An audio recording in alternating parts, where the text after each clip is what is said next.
La noche en que volvió a Cataluña para morirse, Daniel Cardona no regresó como regresan los exiliados en las fotos, con maleta, flores y un abrazo en el andén. Volvió como vuelven los perseguidos, por caminos húmedos, pegado al suelo, tragando barro, con el pecho silbándole por dentro como si tuviera una navaja abriéndole los pulmones a cada paso. Dicen que iba tan flaco que la ropa le colgaba como a un espantapájaros, y aún así llevaba lo único que no se puede esconder bajo un abrigo: la rabia. En la frontera no lo esperaba un recibimiento, lo esperaba un reloj.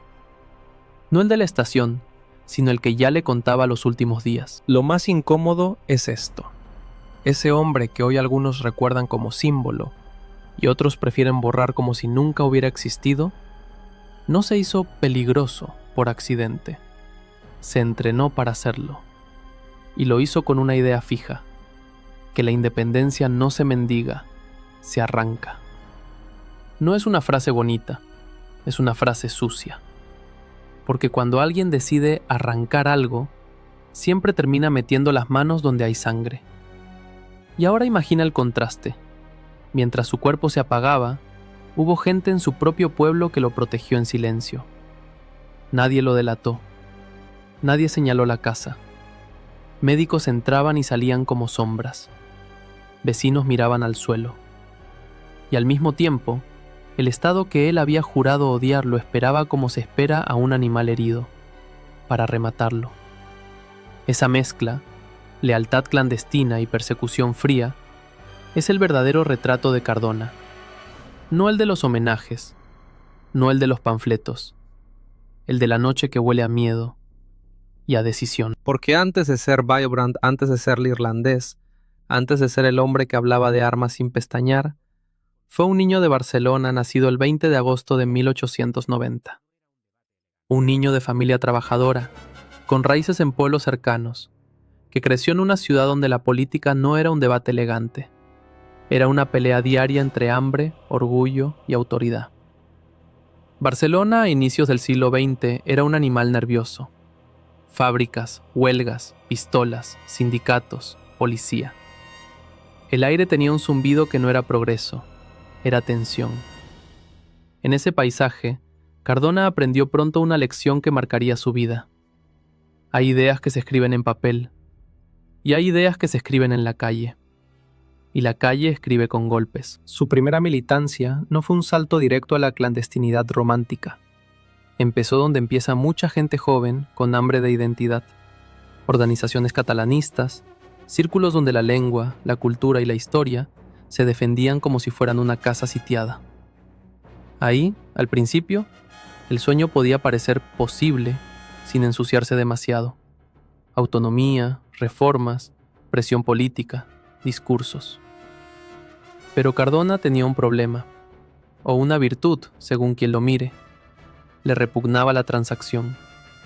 No soportaba ese tipo de patriotismo que negocia, que sonríe en la foto y firma el acuerdo como quien firma una rendición lenta.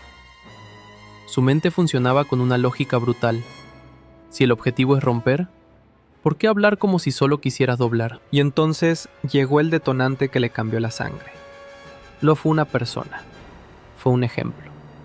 Irlanda. El alzamiento de Pascua, los símbolos, la insurrección, la idea de un pueblo pequeño que no pide permiso para existir.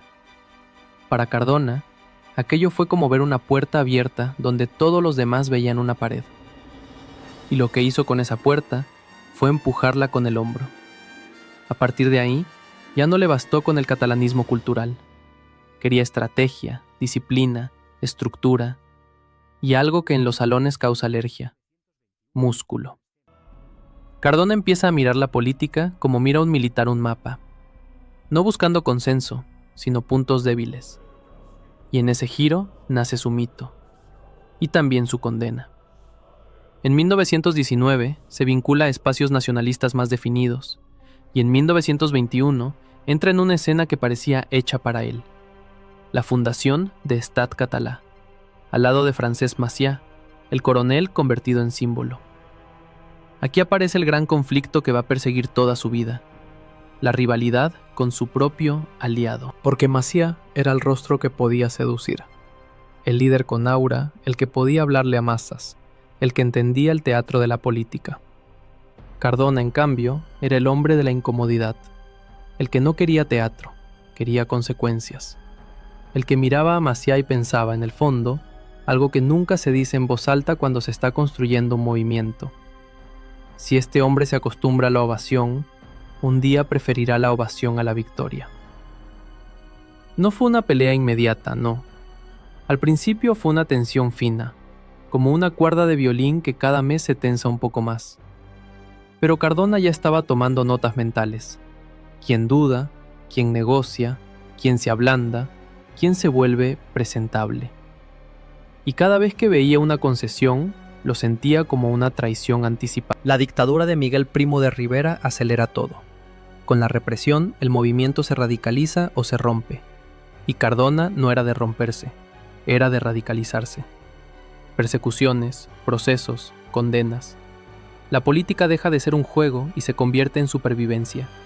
Y aquí ocurre algo que lo define: el exilio. Se va a Francia con Maciá, pero incluso lejos, Cardona no se convierte en un refugiado pasivo. Se forma, busca entrenamiento, estudia. Donde otros se esconden, él se prepara. Y eso tiene algo de admirable y algo de inquietante. Porque cuando una persona decide que su país se libera con método militar, el siguiente paso suele ser inevitable: crear estructuras que ya no se parecen a un partido, sino a una organización diseñada para resistir y golpear. Cardona empieza a moverse en la frontera gris de su época, la de las conspiraciones, los contactos, las disciplinas paramilitares, la idea de que la propaganda por sí sola es un narcótico. Y ahí es donde su figura se oscurece. No porque él se vuelva malo de pronto, sino porque empieza a creer que el fin justifica herramientas que a cualquiera le darían asco describir en una mesa familiar. Y mientras tanto, la cuerda con Maciá sigue tensándose. Porque Maciá, aunque también tenía impulsos insurreccionales, entendía el valor del símbolo y de la oportunidad política. Cardona no quería oportunidad, quería decisión. En su cabeza, el reloj ya estaba corriendo. No solo el reloj de su vida, sino el reloj histórico. Si el independentismo se acostumbra a esperar, se convertirá en una costumbre. Y las costumbres, con el tiempo, se pudren. Ese es el verdadero secreto del joven Cardona. No era solo un independentista. Era un hombre con alergia al tiempo lento, con pánico a la dilación. Y esa prisa, cuando se mezcla con ideología, crea monstruos o mártires. A veces las dos cosas en el mismo cuerpo. En esos años, Cardona adopta un perfil que lo acompaña siempre: el polemista, el agitador, el que escribe como si cada frase fuera un disparo. Es ahí donde sus seudónimos, Vibrant, el irlandés, empiezan a tener sentido. No son adornos literarios, son máscaras de guerra. Porque cuando sabes que te persiguen, te vuelves dos personas: la que camina por la calle y la que firma el texto que incendia cabezas. Y aquí viene el primer gran giro dramático. Cardona descubre que el enemigo no siempre está enfrente. A veces está al lado. A veces se sienta contigo en la misma reunión y te dice: ten paciencia. Para él, esa frase era veneno. La rivalidad con Maciá no era un simple choque de egos. Era algo más peligroso. Era una diferencia de destino. Maciá representaba el camino que podía llevar al reconocimiento. Cardona representaba el camino que podía llevar al abismo, pero también a la ruptura real. Y Cardona, como esos hombres que se sienten llamados por una causa, empezó a aceptar una idea terrible. Quizá él no estaba destinado a ser el líder amado, sino el líder necesario. El que hace el trabajo sucio para que otros un día recojan el triunfo limpio. Ese pensamiento, cuando entra en una cabeza, lo cambia todo. Porque entonces empiezas a justificar lo injustificable. Empiezas a mirar la violencia no como una tragedia, sino como una herramienta. Empiezas a creer que el miedo del adversario es una forma de justicia. Y lo más escalofriante, empiezas a sentirte moralmente superior por estar dispuesto a cruzar líneas que otros no cruzan. Cardona, en esta etapa, se convierte en uno de los independentistas más activos y más partidarios de la insurrección armada. Y aquí el relato se vuelve incómodo de verdad, porque no estamos hablando de un ideal abstracto, estamos hablando de la construcción de un independentismo que se mira en el espejo irlandés y decide copiar no solo la poesía, sino el método. Organización, disciplina, clandestinidad y la posibilidad constante de que una idea termine convertida en explosivo. Mientras la dictadura aprieta, Barcelona vuelve a sentirse como un animal nervioso, pero ahora con bozal. Y Cardona, desde el exilio y la conspiración, empieza a perfilarse como ese tipo de personaje que a los estados les da pesadillas. No el que protesta, sino el que planifica. Y en medio de todo, aparece el límite de tiempo personal. El que no se anuncia en público, pero te marca por dentro. Cardona empieza a vivir como si cada año pudiera ser el último en libertad. No es metáfora, es cálculo. En su cabeza, cada reunión podía ser la última. Cada viaje podía terminar en detención. Cada nombre en una libreta podía convertirse en una condena para otros. Esa presión crea dos tipos de personas: las que se rinden y las que se vuelven más duras. Cardona eligió endurecerse. Y justo cuando su figura se está consolidando como el hombre que no negocia, el conflicto con Maciá se vuelve más que una tensión. Se vuelve un choque de rumbo. Porque Maciá, el coronel, el símbolo, empieza a entender que la política también es la capacidad de sumar. Y Cardona empieza a sospechar que sumar puede ser otra palabra para diluir. Ahí está el corazón del primer acto de su vida. El nacimiento de un radical. El aprendizaje de que la identidad sin poder es un himno sin dientes. Y la decisión, peligrosa, irreversible, de buscar esos dientes donde sea. Pero lo que viene ahora es el verdadero descenso. Porque cuando decides que la historia se acelera con métodos clandestinos, la historia también te exige un precio. Y Cardona aún no sabe cuál será el suyo. Solo sabe que el reloj ya está sonando, y que su rival, el rival más elegante, más popular, más posible, está en el mismo barco, pero mirando hacia otra orilla. La cuerda terminó de tensarse el día en que el sueño por fin pareció hacerse real. Abril de 1931.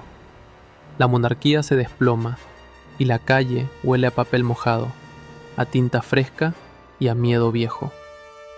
En Barcelona hay balcones con banderas, hay abrazos de desconocidos, hay promesas gritadas como si fueran juramentos. Y en medio de esa euforia, Daniel Cardona mira el espectáculo con una frialdad que incomoda. Para él, la alegría era solo el primer síntoma, y los síntomas no curan nada. Mientras otros celebraban la llegada del nuevo tiempo, él pensaba en el nuevo riesgo. Cuando un pueblo logra una victoria sin disparar, se acostumbra a creer que ya no necesitará disparar nunca. Y Cardona no confiaba en esa comodidad. La odiaba.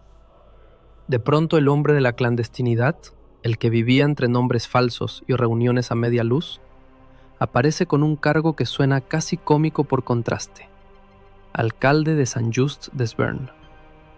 Legal, público, con su nombre en la placa. Como si alguien hubiera decidido poner un cuchillo dentro de una vitrina y llamarlo decoración. Pero ese fue su primer gran movimiento: usar el poder visible como máscara del poder real. Porque la alcaldía no era su meta, era su cobertura. Un lugar desde el que podía hacer dos cosas a la vez: parecer un político más y seguir siendo el mismo conspirador de siempre. Y aquí nace el conflicto que lo persigue como una sombra. Maciá. Francesc Maciá, convertido ya en figura enorme, sabía encender a la multitud. Sabía elegir las palabras que se repiten como un himno. Pero Cardona veía la otra cara del carisma. El carisma necesita aplauso, y el aplauso suele pedir moderación. Y Maciá, con su instinto de supervivencia política, empieza a hacer lo que para Cardona era un pecado: ampliar, pactar, construir una casa donde quepan muchos, aunque para eso haya que recortar la puerta. La fractura se vuelve visible cuando Maciá impulsa un gran partido para gobernar, la política de masas, la política ganable, y el movimiento independentista, que había sido cuchilla, se convierte en paraguas. Cardona lo interpreta como domesticación. Para él, no era estrategia, era anestesia.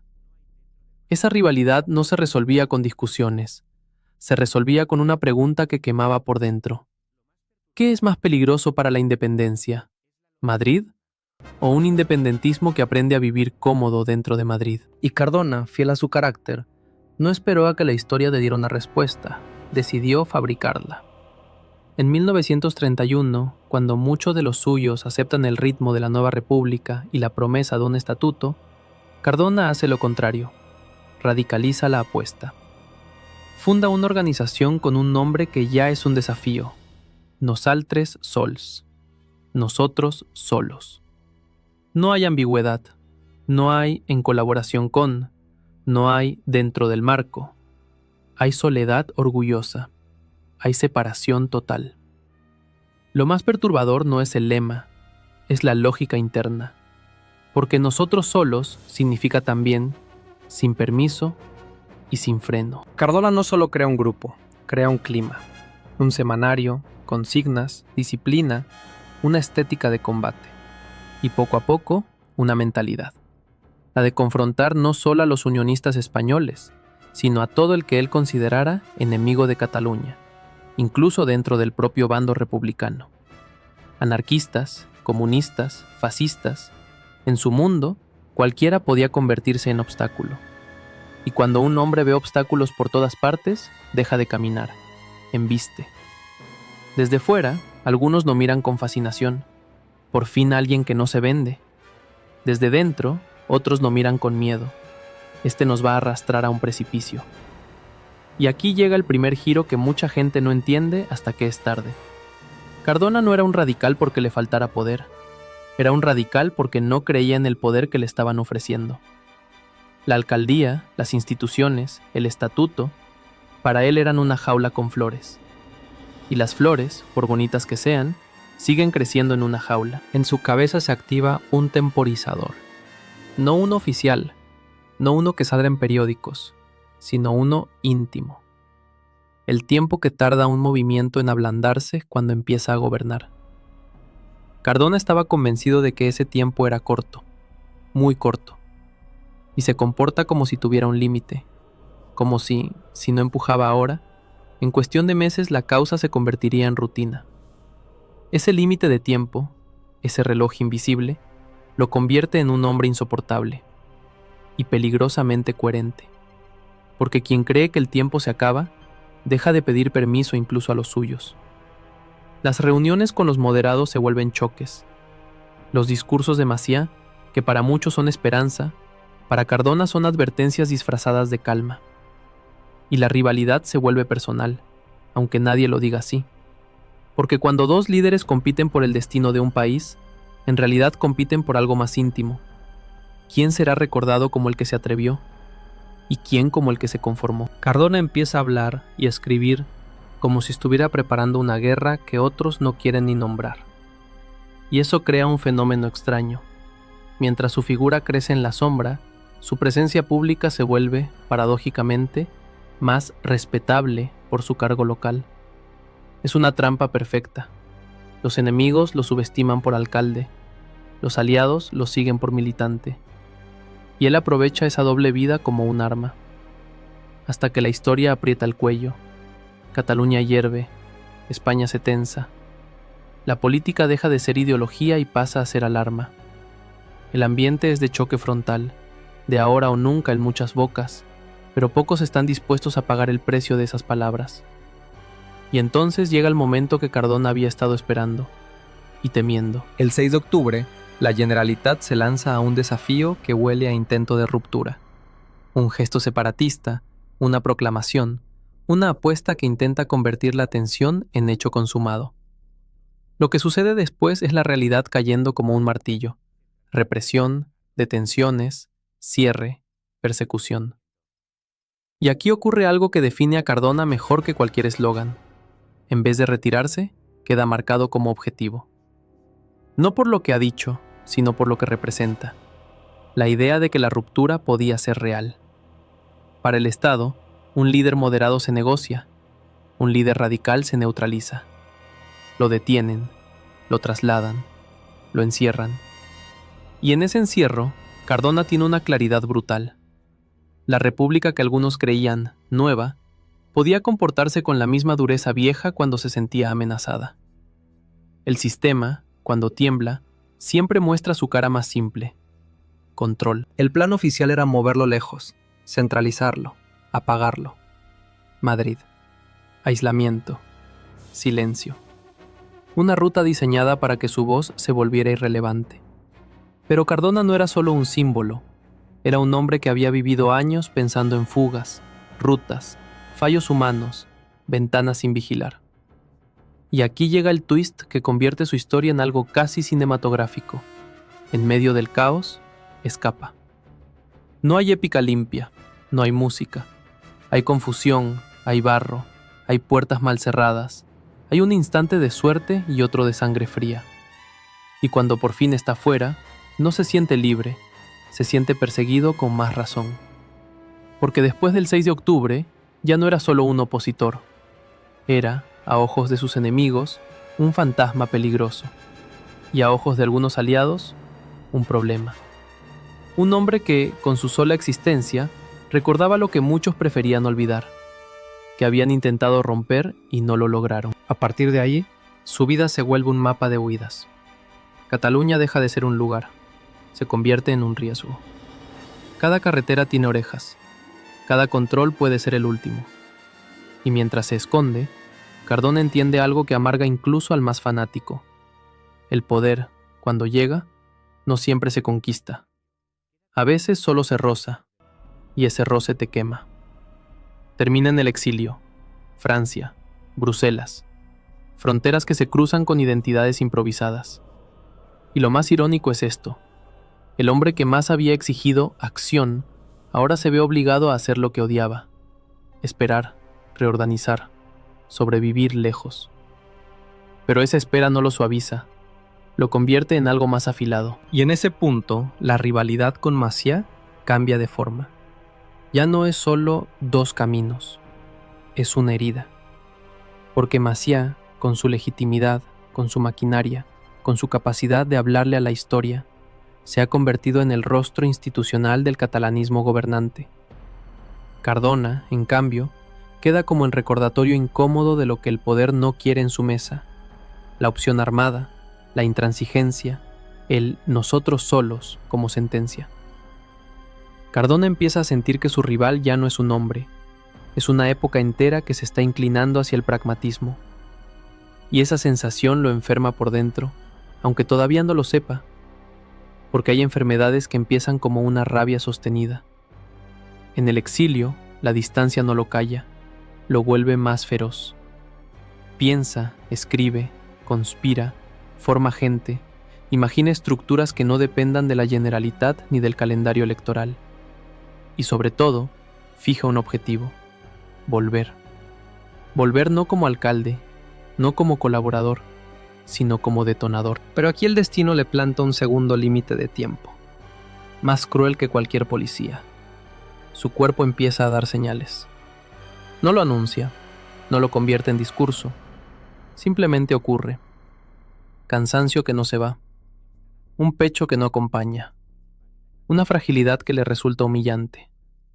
Y eso lo vuelve aún más peligroso, porque cuando un hombre siente que su propio cuerpo se le convierte en enemigo, intenta vencer al enemigo exterior más rápido, como si la historia pudiera ganarse a la carrera. Y así termina este tramo de su vida, no en un triunfo, sino en un umbral. Exiliado, perseguido, convertido en símbolo incómodo, con la rivalidad transformada en destino. Cardona está fuera, pero su mente ya está preparando el regreso. Y el reloj, ese reloj que siempre le ha sonado por dentro, ahora tiene un segundo sonido, el de su salud quebrándose en silencio. La guerra, cuando llega, no pregunta si estás listo, solo te obliga a mostrar de qué estás hecho.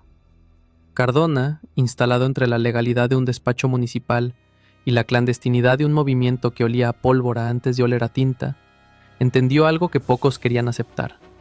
Cataluña no iba a decidir su destino en los balcones, sino en la mezcla viscosa de 3 cosas: poder real, lealtad y miedo. Por eso, mientras la política catalana se entretenía discutiendo el tamaño exacto de sus competencias, él trabajaba en lo que no se ve: redes, disciplina, cuadros, códigos, un independentismo que pudiera resistir cuando el escenario se apagara. Su gestión como alcalde en Sant Just Desvern fue, para muchos, el lado imposible del personaje. El mismo hombre que hablaba de ruptura sin temblar era capaz de administrar un pueblo con una eficacia que descolocaba incluso a sus adversarios. Arreglar lo concreto, escuchar, negociar lo cotidiano y a la vez preparar lo extraordinario. Ese contraste era parte de su ventaja. La gente confía en quien le resuelve el agua, la calle y la escuela, y esa confianza, cuando se vuelve personal, es más fuerte que cualquier propaganda. Cardona lo sabía y lo explotó. Porque Sant Just no era solo un ayuntamiento, era una base. Un lugar donde su nombre era más que un seudónimo, donde su figura podía moverse sin levantar sospechas constantes, donde el independentismo radical podía respirar un poco y organizarse mejor. Allí, mientras Barcelona hervía, él construía algo que no dependía de discursos, dependía de obediencia. Y aquí entra su forma de gobernar sin gobernar. El semanario, los artículos firmados como Vibrant, el estilo cortante, la idea de que cada texto debía funcionar como una bofetada. Cardona no escribía para convencer a los indecisos, escribía para reclutar a los decididos. Si un lector terminaba el artículo sintiendo asco, miedo o un impulso de romper algo, para él era buena señal. Significaba que el texto había tocado nervio. En paralelo, Nosaltres Sols crecía como crecen las cosas clandestinas, sin inauguraciones, sin fotos, con reuniones cortas y miradas largas. Se construía un lenguaje interno: quién es nuestro, quién es tibio, quién es enemigo, quién es peligroso aunque diga lo correcto. Y esa manera de dividir el mundo tiene un efecto intoxicante. Te simplifica la vida y te vuelve capaz de cualquier cosa. Pero el gran conflicto seguía vivo, solo que ya no tenía el rostro de Macià. Macià había sido el símbolo que podía permitirse la épica. Ahora, con el nuevo liderazgo institucional, Cardona se encontró frente a un rival distinto: Lluís Companys, y más allá de la persona, la maquinaria de la Esquerra y la Generalitat como institución. Un rival que no quería destruir el tablero, sino jugarlo mejor. Un rival que podía decir Cataluña en público sin que lo encarcelaran al instante, y que, precisamente por eso, podía permitirse el lujo de la ambigüedad. Companys era calle, era oratoria, era conexión con lo popular. Cardona era cuchilla. Y una cuchilla, cuando se queda demasiado tiempo guardada, empieza a oxidarse. Cardona sentía que la institución lo estaba oxidando a propósito, haciéndolo irrelevante, dejándolo en el margen, convirtiéndolo en leyenda local mientras la historia se escribía en Barcelona. La rivalidad se transformó entonces en algo más venenoso. Ya no era 2 estrategias, sino 2 legitimidades. La legitimidad de las urnas, de los decretos, de la Generalitat, contra la legitimidad del sacrificio, de la clandestinidad, de los que no pidieron permiso.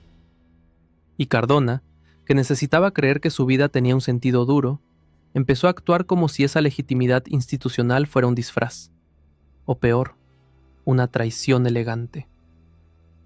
La tensión se volvió abierta cuando llegó el momento en que Cataluña intentó dar un salto y cayó al suelo. No hace falta repetir el golpe, basta con la consecuencia.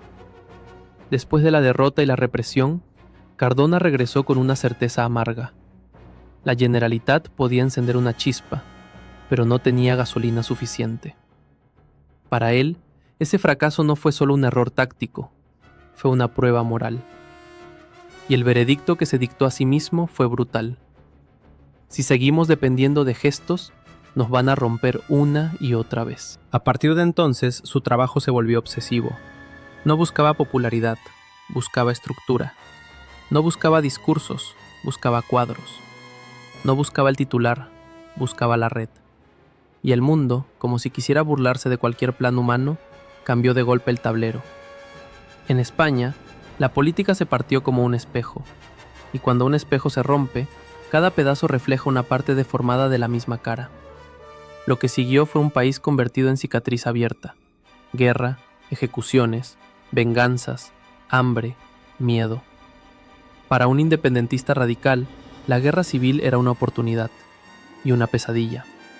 Oportunidad porque todo estado debilitado es un estado vulnerable. Pesadilla porque cuando la violencia se desata sin control, las causas se devoran a sus propios hijos. Cardona vio cómo la Cataluña republicana se llenaba de fuerzas que competían entre sí. Anarquistas, comunistas, republicanos, nacionalistas, cada uno con su propia idea de revolución y con su propia lista de enemigos. Y aquí aparece uno de los aspectos más incómodos de su trayectoria. Nosaltres Sols había nacido para confrontar a los enemigos de Cataluña, y en la práctica eso incluía, según el momento, a actores dentro del mismo bando antifascista. Esa elección lo aisló y lo volvió peligroso, porque en una guerra, quien no encaja en la disciplina de un bloque se convierte en sospechoso. Y Cardona, que ya vivía como sospechoso profesional, se movía en un terreno donde una acusación podía ser sentencia. Su logro, en esos años, no fue conquistar un palacio. Fue algo más invisible. Mantener viva una línea independentista nítida cuando casi todo se disolvía en urgencias. En medio del caos, Cardona insistía en que Cataluña no debía convertirse en simple retaguardia republicana, que la guerra contra el fascismo no podía ser la coartada para renunciar a la ruptura nacional. Esa postura, pronunciada en el momento equivocado, podía costarte amigos y protección. Y sin embargo, ahí estaba su fuerza. Era un hombre incapaz de mentirse para estar a salvo. Pero el verdadero giro, el que convierte esta etapa en una tragedia lenta, llega con el final de la guerra. Cuando el bando franquista avanza y la derrota se vuelve inevitable, muchos piensan solo en huir. Cardona piensa en otra cosa. ¿Qué queda después de la derrota? Porque perder una guerra no mata una idea. Lo que mata una idea es la resignación posterior. En 1939, el exilio se traga a miles. Fronteras colapsadas, columnas humanas, niños con los pies morados, hombres que intentan caminar sin mirar atrás, porque mirar atrás es ver el fin. En Francia, el recibimiento para muchos no fue refugio, fue internamiento. Campos, alambradas, humillación. Y entonces Cardona hace lo que mejor sabía hacer, convertir la desesperación en plan. Aquí está el núcleo de sus principales logros, aunque no suenen épicos. Organizó el después. Bajo su influencia y directrices, algunos militantes no aceptaron el papel de exiliados derrotados y tomaron una decisión que, en aquel contexto, rozaba la locura. Volver, quedarse, resistir desde dentro. No para protestar, sino para construir una resistencia con continuidad. Y de ese gesto, de esa terquedad, sale una de las piezas que más marca su legado, el embrión del Front Nacional de Cataluña. La escena, si la imaginas, no es heroica, es sucia. Es gente agotada reuniéndose en habitaciones prestadas, hablando en voz baja, anotando nombres con miedo a que el papel acabe en manos equivocadas. Es un napa sobre una mesa con manchas de café. Es un juramento que no se pronuncia en voz alta porque pronunciarlo sería invitar a la muerte. Cardona no crea la resistencia como quien firma un acta. La empuja como quien empuja una puerta cuando ya tiene los dedos rotos. Y aquí vuelve la rivalidad, más intensa y más cruel.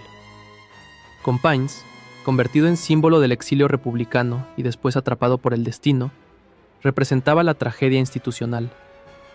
Cardona representaba la obstinación clandestina. Mientras el relato público se concentraba en grandes nombres, Cardona trabajaba con nombres que no debían ser conocidos. Y esa diferencia lo consumía. La historia premia a los mártires visibles, pero se sostiene en los resistentes invisibles. En su mundo, la resistencia debía tener un brazo militar, y no por romanticismo, por necesidad. Por eso designa cuadros, empuja liderazgos operativos, insiste en disciplina. En vez de escribir únicamente para levantar moral, construye estructura. Y sin embargo, en medio de ese éxito organizativo, aparece el enemigo más íntimo, su cuerpo. La enfermedad, que al principio era un rumor, se vuelve rutina. El pecho le recuerda cada mañana que el aire no es infinito. Y Cardona, que había vivido décadas como si la historia se pudiera forzar, se encuentra con una realidad que no se fuerza: la biología. Aquí es donde entra el límite de tiempo de forma dramática y concreta. No es algún día moriré, es no llegaré a ver el final. Y ese tipo de certeza tiene dos efectos posibles: o te quiebra o te vuelve feroz. Cardona eligió lo segundo. Empieza a trabajar como si cada decisión fuera la última que puede empujar. Como si su legado dependiera de dejar todo atado antes de apagarse. Y entonces, como si el universo quisiera rematar la ironía, llega otra guerra. Europa se incendia. Francia cae. La ocupación nazi convierte el mapa en una trampa. De repente, estar en el exilio ya no es solo estar lejos. Es estar en un lugar donde las policías se multiplican, donde las fronteras son cuchillas, donde cualquier red clandestina es doblemente perseguida. Cardona, debilitado, se vuelve más vulnerable, pero también más necesario. Porque en ese paisaje, la resistencia no era una opción política, era una condición de supervivencia. Su proceso de trabajo en esta etapa fue una mezcla amarga de estrategia y desgaste. Conectar militantes, mantener comunicación, sostener moral, impulsar retornos, evitar infiltraciones, reconstruir identidad en un territorio donde la identidad te podía condenar. Es un tipo de tarea que rara vez se canta en canciones.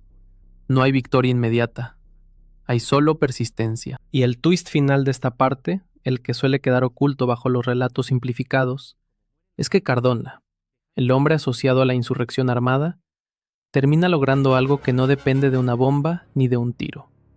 Una continuidad, un hilo, una herencia operativa, una forma de pensar la independencia como proyecto de largo aliento incluso en derrota total. Su rival institucional, el catalanismo que buscaba sobrevivir negociando espacios, quedaba pulverizado por la dictadura. Pero la idea de Cardona, pequeña, disciplinada, clandestina, podía sobrevivir precisamente porque no dependía de permisos.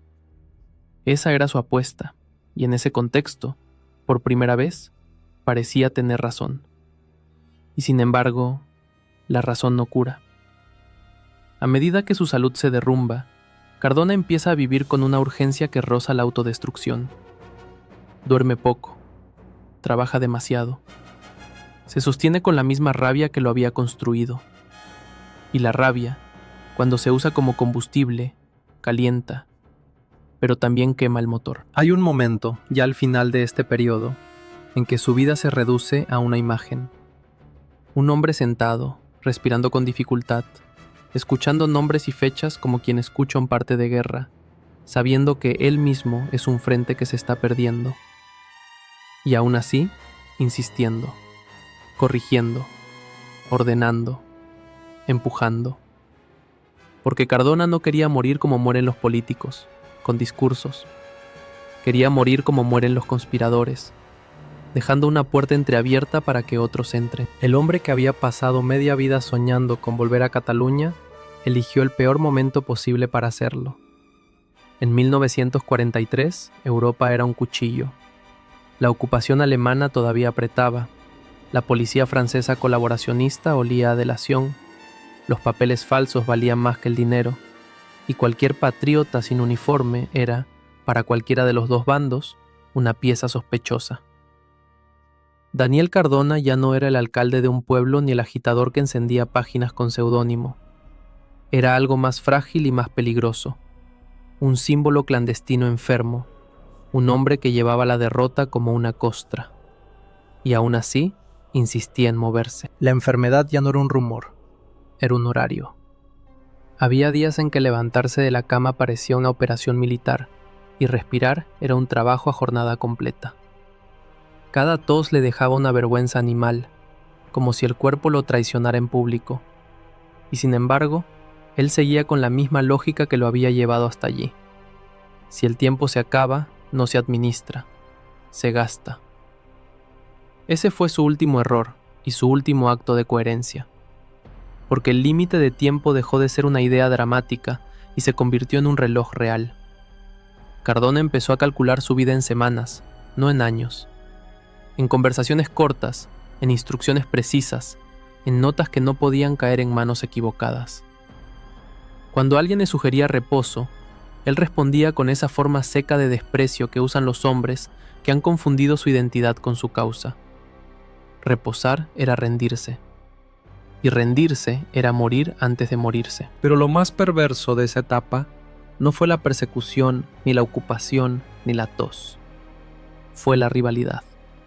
Porque incluso derrotados, incluso dispersos por el exilio, incluso con Cataluña convertida en un territorio bajo vigilancia, el independentismo catalán seguía partiéndose en dos como una fruta mal cortada. Los que querían sobrevivir conservando una llama pequeña, negociable, razonable para el mundo, y los que, como Cardona, se negaban a que su última palabra fuese adaptación. Ahí aparece su competidor final, no un hombre concreto, sino una tentación. La tentación del pragmatismo. En el exilio se hablaba mucho de reconstruir, de esperar a que cambien los vientos, de preservar instituciones en la sombra, de no provocar. Y Cardona escuchaba esas palabras como quien escucha una oración tibia. No las odiaba solo por estrategia, las odiaba porque le sonaban a consuelo. Y él no quería consuelo. Quería un camino que doliera, porque para él el dolor era la prueba de que todavía se estaba vivo. Su manera de trabajar se volvió casi quirúrgica. No más grandes declaraciones que pudieran delatar, no más gestos para la foto. Trabajo de red, contactos, confianza, disciplina. Si alguien pedía garantías, Cardona lo miraba con una mezcla de lástima y rabia. En clandestinidad no hay garantías, solo hay fe. Y miedo bien administrado. En esa fase, lo que deja es algo más parecido a una estructura que a un relato. Empuja la continuidad de una resistencia nacional, conecta voluntades dispersas, alimenta la idea de que la dictadura no era el final, sino el nuevo escenario. Y el twist oscuro, el que casi nunca se dice en voz alta cuando se habla de resistencia, es que la resistencia también exige decisiones que ensucian. ¿Quién entra? ¿Quién no entra? ¿Quién recibe un nombre? ¿Quién se queda fuera? ¿Quién es de fiar? ¿Quién podría quebrarse bajo presión? Y esas decisiones, en un país lleno de policías y delatores, son casi condenas anticipadas. Cardona aprendió a decidir sin temblar. Pero esa dureza no es gratis.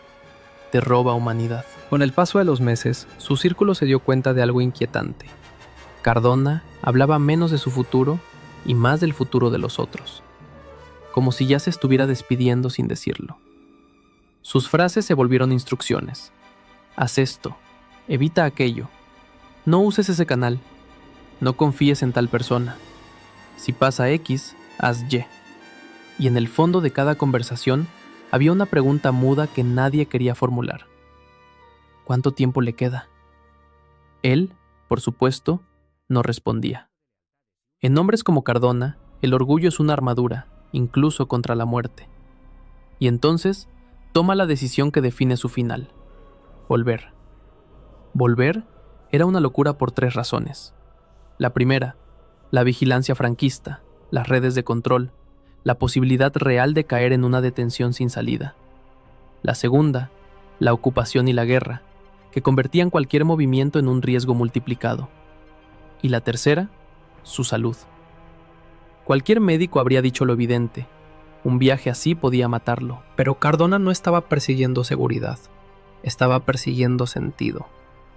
Hay un tipo de hombre, y él era de ese tipo, que prefiere morir caminando hacia su obsesión antes que sobrevivir lejos de ella.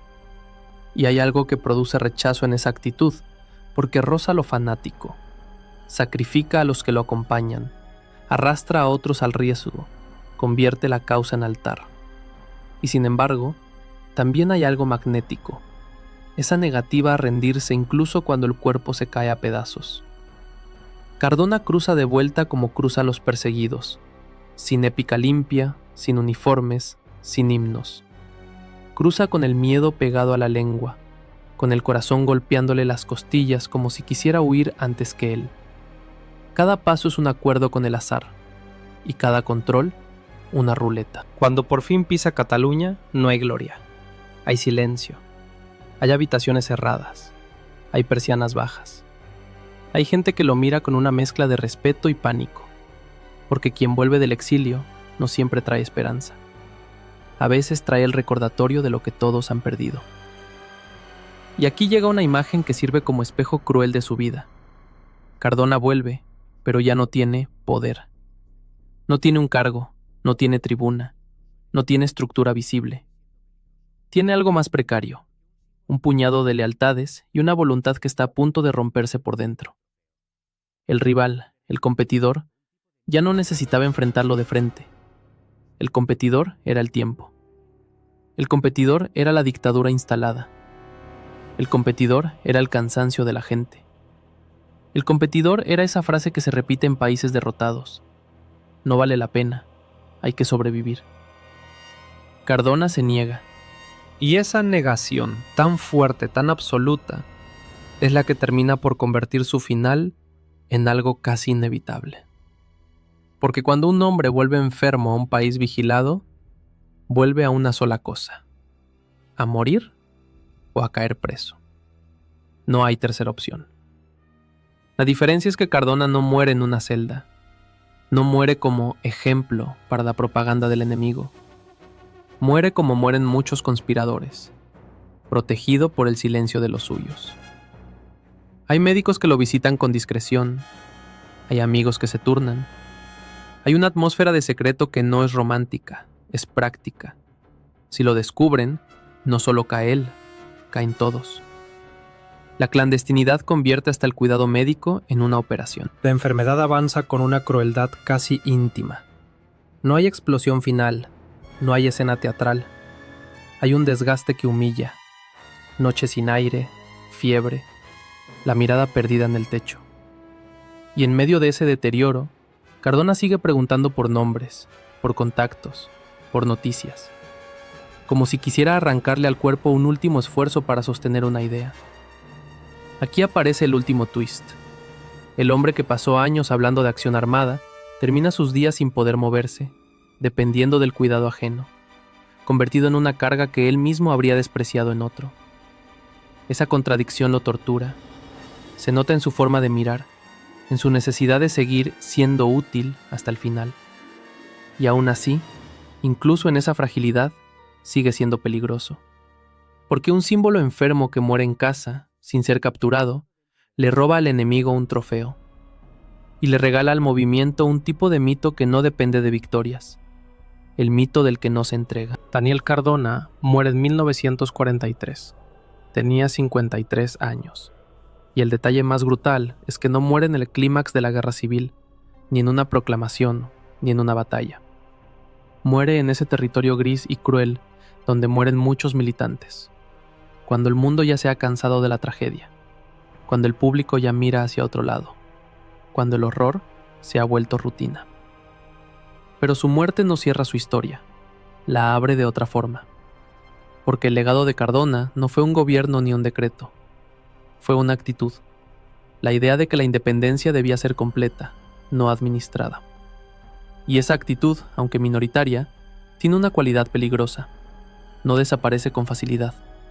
Se esconde, muta, reaparece en generaciones que no lo conocieron, en jóvenes que solo heredan una palabra: nosotros solos. La continuidad de redes resistentes y la mentalidad de disciplina que él empujó alimentan, directa o indirectamente, el imaginario de una resistencia nacional bajo dictadura. Y ese tipo de legado es extraño. No se mide en votos, se mide en persistencia. En que todavía, décadas después, alguien repita sus palabras como si fueran un martillo. Ahora bien, también dejó sombras. Porque cuando una figura convierte la causa en algo absoluto, suele llevarse por delante matices que también importan. Cardona fue, para muchos, inspiración. Para otros, fue advertencia. La advertencia de que el fanatismo puede disfrazarse de pureza, y la pureza, cuando se vuelve arma, termina devorando a quienes no piensan igual. Su radicalismo no solo enfrentó al Estado, tensó al propio catalanismo, empujó fracturas, alimentó una cultura de sospecha interna. Y aquí está el cierre más incómodo. Su rivalidad no se resolvió nunca. No hubo un ganó uno, perdió el otro. El pragmatismo y la intransigencia siguieron coexistiendo, peleando dentro de la misma idea de Cataluña. Cada cierto tiempo, la historia favorece a uno u otro. Cuando hay ventanas políticas, el pragmatismo seduce. Cuando hay represión, la intransigencia parece profética. Cardona, desde la tumba, no ganó el poder. Ganó algo más extraño. Ganó la posibilidad de ser citado cada vez que la paciencia se vuelve insoportable. Si lo miras con frialdad, su vida fue una serie de renuncias. Renunció a la comodidad, renunció a la integración, renunció a la seguridad, renunció incluso a la salud, porque vivir como vivió también es una forma lenta de suicidio ideológico. Y aquí aparece esa mezcla que el espectador siente al final y que quizá explica por qué su historia engancha. Satisfacción, interés y una forma de repulsión. Satisfacción, porque sí, era exactamente el tipo de figura oculta que promete un título así. Un hombre que no encaja en el relato amable. Interés, porque su vida no es un cuento moral simple. Es una cuerda tensa entre idealismo y dureza. Y repulsión, porque obliga a preguntarte algo incómodo. ¿Cuántas cosas horribles puede justificar una causa antes de dejar de ser causa y convertirse en excusa? Cardona no te deja una respuesta, te deja una escena final. Un hombre que vuelve a morir a su tierra, sin victoria, sin descanso, con la respiración rota, pero con la misma idea clavada como un clavo. Nosaltres sols. Nosotros solos. No como consuelo, como sentencia. Y tal vez ese sea el retrato más honesto. Daniel Cardona no fue el que ganó, fue el que se negó a perder del todo. Y esa negación, cuando se hereda, puede convertirse en resistencia, o en una nueva forma de tragedia.